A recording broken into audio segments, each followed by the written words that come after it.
Bonsoir Monsieur Dames, bienvenue sur Bundesimage. Bampanya Luzolo Gnonda Padisi Knotana Wale ya Mchinga na Bundesimage. Malta jovem, uma salva de palma para Bundesimage. Good evening, ladies and gentlemen. I wish you welcome to the Bundesimage News. Il y a une distribution. Donc on se dit ici que ces taux apparemment faibles sont peut-être dus. En conclusion, l'étude nous a permis de constater que 15% des participants à cette campagne de promotion qui a été organisée par le PNLP et le projet Lift Malaria avec l'ISF. Alors, la tranche la plus représentée, ou la population des volontaires qui a été la plus représentée, c'était ceux qui avaient l'âge supérieur à 14 ans. Et le genre masculin a été le genre qui a été beaucoup plus représenté également en tant que porteur asymptomatique. J'ai été soumis à ce test. Ce test génétique rapide sur le paludisme. Donc, quels ont été nos résultats? Par rapport aux tranches d'âge, nous avions réparti les âges en 3. Alors, la première tranche de 0 à 5, la deuxième allait de 6 à 13 ans, et la troisième tranche, c'était supérieur à 14 ans. En fait, on a superposé les âges par rapport aux tranches d'âge des ici. On avait voulu avoir beaucoup plus d'informations, surtout en rapport avec la localisation de ces participants. Cela nous aurait permis de pouvoir stratifier, n'est-ce pas, cette positivité ou ce portage asymptomatique dans la ville de Kinshasa. Donc on aurait vraiment eu cette information des différentes aires géographiques par rapport à ce portage. Comme résultat, nous avons, sur le plan d'études, le sexe masculin était prédominé à 54,9%, plus dans la tranche d'âge de 65 à 79 ans. Et la tranche d'âge de plus de 80 ans était à 41,1%.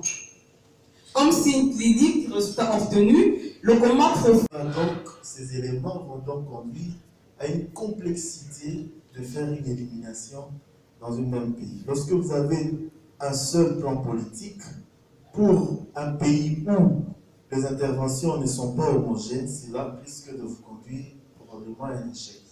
Alors, cette étude a le souci tout simplement de déterminer ces différences qui existeraient dans une même zone de santé auprès de l'enrôlement de ces enfants. Je voudrais savoir, lorsque vous avez dit, vous avez parlé du problème des murs. Les murs, ce sont des murs cuits, les murs en briques, et les moustiques, ou qu'est-ce que vous voulez nous dire par rapport à lorsque vous avez parlé des murs et les moustiques? Là, vraiment, je n'avais pas bien saisi.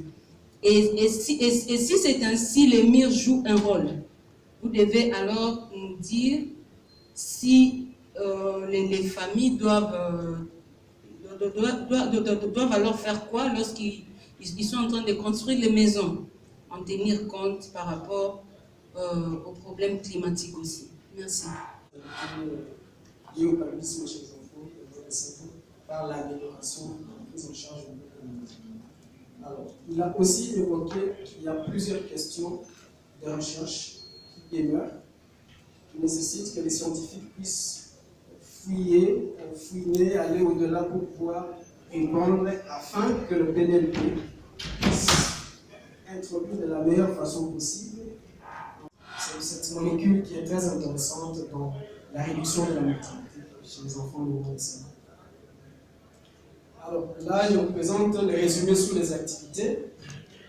Il s'agit d'un projet qui a mis en place un système de surveillance, ici on l'a déjà dit, Ce système consiste à suivre les enfants à partir du niveau périphérique. Il est vu soit au niveau du centre de santé, au niveau du poste, ou au niveau du site de soins communautaires, ou les repos-sites, donc les relais communautaires du site, où l'infirmier du centre peut faire un test de diagnostic rapide sur la présence de signes de danger. Dans son plateau technique, les repos-sites vont orienter vers la structure sanitaire la plus proche.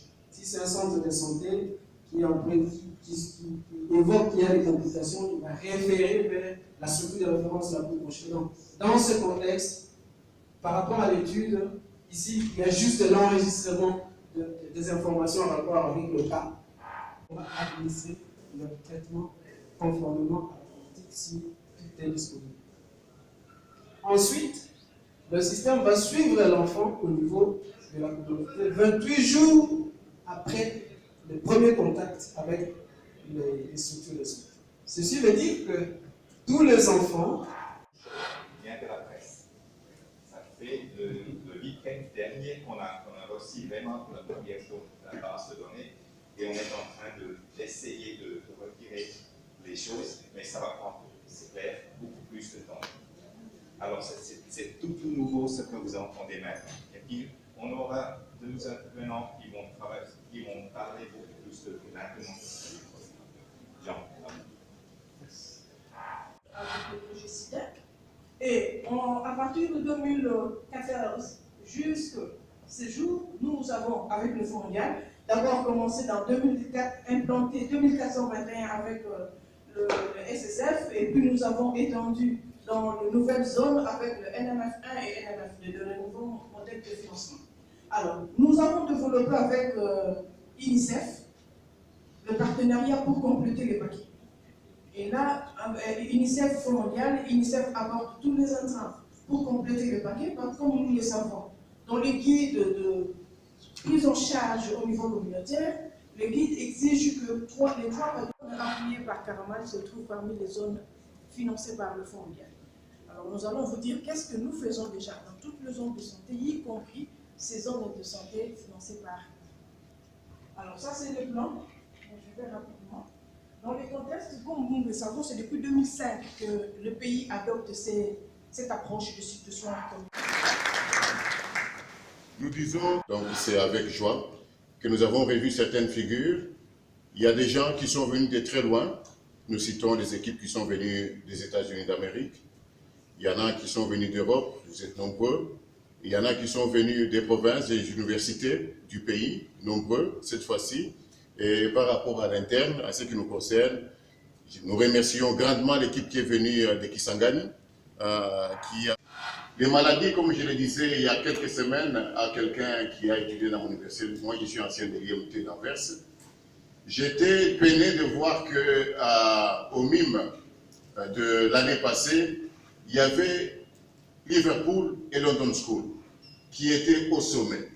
J'étais tellement affaibli et pris de colère que j'ai fait un mail au directeur de l'IMT, le professeur Bruno Geisels. Je lui ai dit que l'IMT s'appelle Institut Médecine Tropicale d'Anvers, pas Institut de Santé Publique. Nous avons fait des progrès.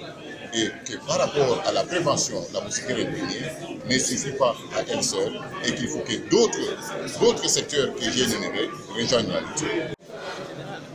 Parce que cette campagne lumière, c'est de trouver un cadre. C'était d'abord au départ de trouver un cadre, n'est-ce pas, pour échanger avec tous les acteurs qui travaillent dans la recherche sur le paludisme. C'était vraiment l'objectif général. Et c'est comme ça que depuis 2016, on a initié ces journées. Mais il faut rappeler aussi que les toutes premières journées scientifiques ont été organisées par l'Université de Kinshasa, la faculté de médecine. Mais c'était des journées qui n'étaient pas aussi grandioses, hein, pas avec beaucoup de financement, de partenaires. Et en 2016, on a relancé. C'est comme ça qu'on avait appelé première journée parce que c'était grand. Et la deuxième journée, c'était en 2017. Et après 2017, on s'était convenu que l'on puisse tenir les journées maintenant tous les 2 ans. C'est comme ça que en 2019, 2 ans après 2017, on a tenu ce journée ici. Madame, quels sont les résultats de bénéficiaires finaux qui sont donc la communauté? On devrait impliquer en principe la participation aussi des communautaires qui sont bénéficiaires de toutes ces recherches, de toutes ces techniques et puis de tous ces différents projets.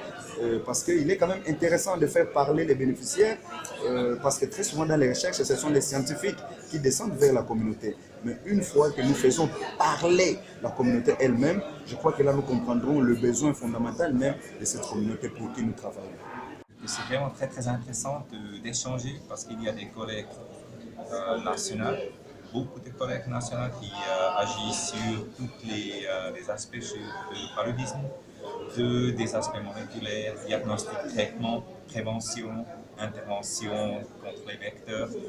Et il y a aussi toujours une représentation internationale. Les journées scientifiques sont une activité en marge de la journée mondiale qui est célébrée tous les 25 avril.